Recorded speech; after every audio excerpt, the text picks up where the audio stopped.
Hello, dear students. In this lecture, we shall study about the double sentences in past perfect. When I say double sentences, it means double action sentences. In this tense, these double action sentences are asked. What the double sentence is? A double action sentence is in which two actions are expressed. Two actions are expressed. One action that completes first is called preliminary action, and second action that completes after the completion of first action is called subsequent action. In Hindi we can understand दोहरे वाक्य. दोहरे वाक्य means वे वाक्य जिनमें दो कार्यों के बारे में बताया जाता है. वे वाक्य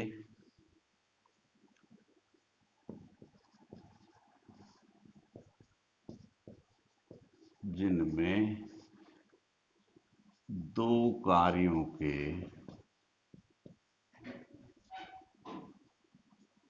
विषय में बताया जाता है. बताया जाता है.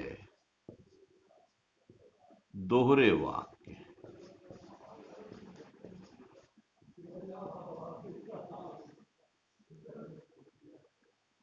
दोहरे वाक्य या double action sentences. Double action sentences कहा जाता है. कहा जाता है. एक कार्य पहले पूरा होता है और दूसरा कार्य बाद में पूरा होता है. एक कार्य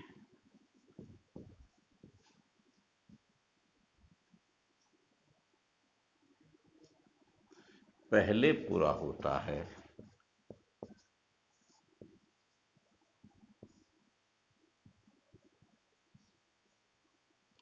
तथा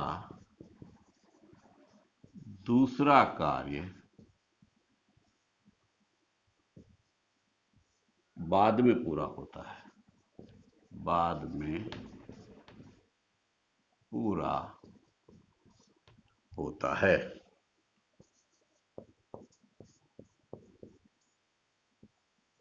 जैसे राम के आने से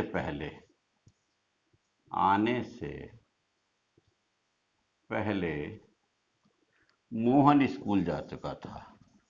मोहन स्कूल जा चुका था.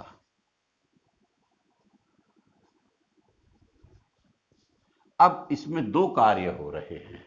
राम के आने से पहले मोहन स्कूल जा चुका था. देखिए, एक तो काम है राम के आने का, राम के आने से, और दूसरा कार्य मोहन के स्कूल जाने का. The first action is about the going of Ram, and the second action is about the going of Mohan. So here first action is completing Ram के आने से पहले. पहले कार्य कौन सा पूरा हो रहा है? राम के आने का. और बाद में काम कौन सा पूरा हो रहा है? मोहन स्कूल जा चुका था, मोहन के स्कूल जाने का. अब now the what the ruling is, नियम क्या है?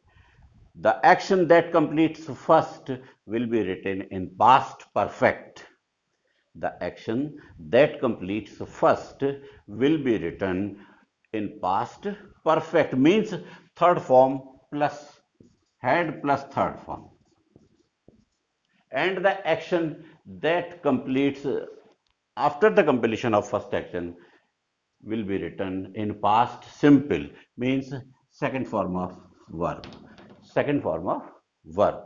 In this way, we shall understand two tenses will be regulated. Two tenses will be exercised at once.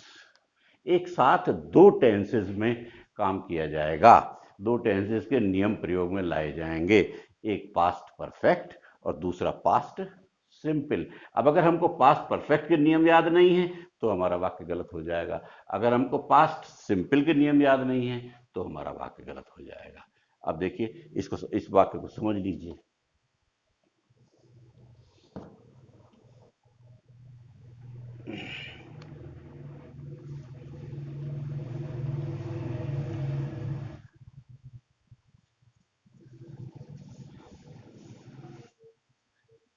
नियम एक बार फिर समझ लीजिए। जो कार्य पहले पूरा होता है उसकी अंग्रेजी पहले और पास्ट परफेक्ट में बनाते हैं।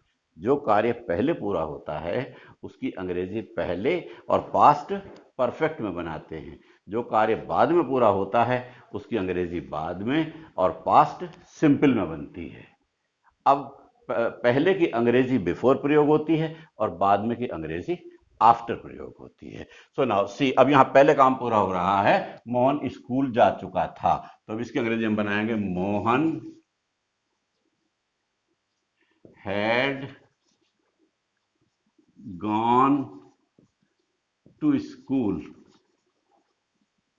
अब पहले की अंग्रेजी लगाइए बिफोर।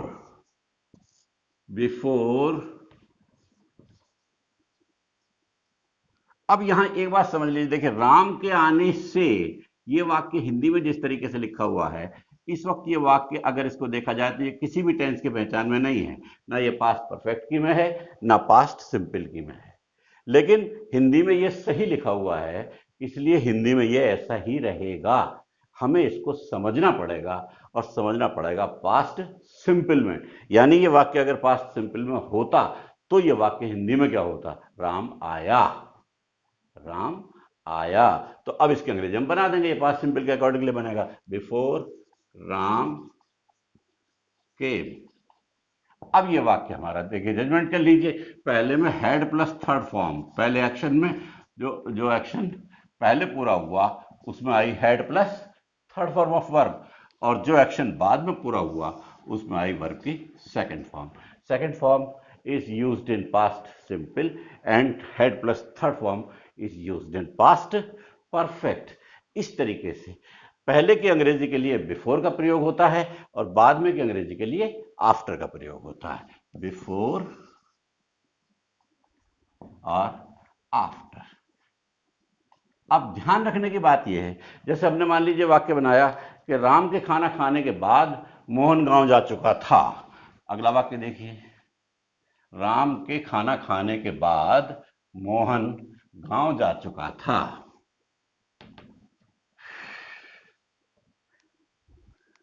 राम के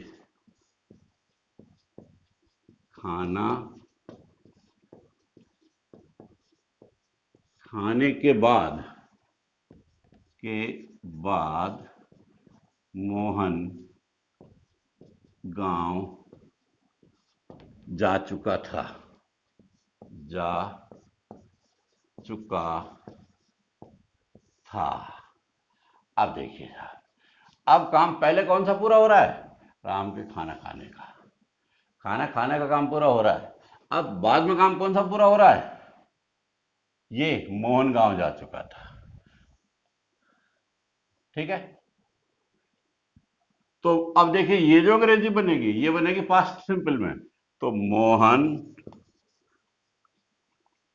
वेंट टू विलेज।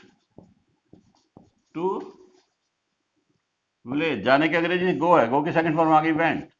ठीक है, अब राम के खाने का, अब यहां आफ्टर लगाइए, बाद की अंग्रेजी आफ्टर। राम खाना खा चुका था। राम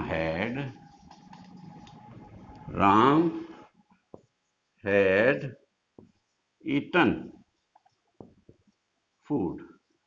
इस तरीके से हमारे, अब इसमें एक चीज समझने की और है, हम ये जो एक तो क्लॉज ये है यहां तक, मोहन वेंट टू स्कूल। दूसरी क्लॉज है after Ram had eaten food, ये सेकंड क्लॉज है। हम इन क्लॉजेज को आगे पीछे कर सकते हैं, बाद वाली क्लॉज को पहले भी लिख सकते हैं, पहले वाली क्लॉज को बाद में भी लिख सकते हैं, लेकिन ध्यान देने की बात यह है कि आफ्टर जिस क्लॉज के बाद जुड़ा हुआ है आफ्टर जिस क्लॉज के बाद जुड़ा हुआ है उसी क्लॉज के साथ रहेगा। अगर हम आफ्टर का स्थान बदल देते हैं तो हमारे वाक्य का मीनिंग बदल जाएगा, वाक्य का मीनिंग बदल जाएगा। इसलिए हमें करना क्या है, अगर हम पहले लाना चाहते हैं तो आफ्टर से शुरू करें वाक्य को। After Ram had eaten food, eaten food, comma Mohan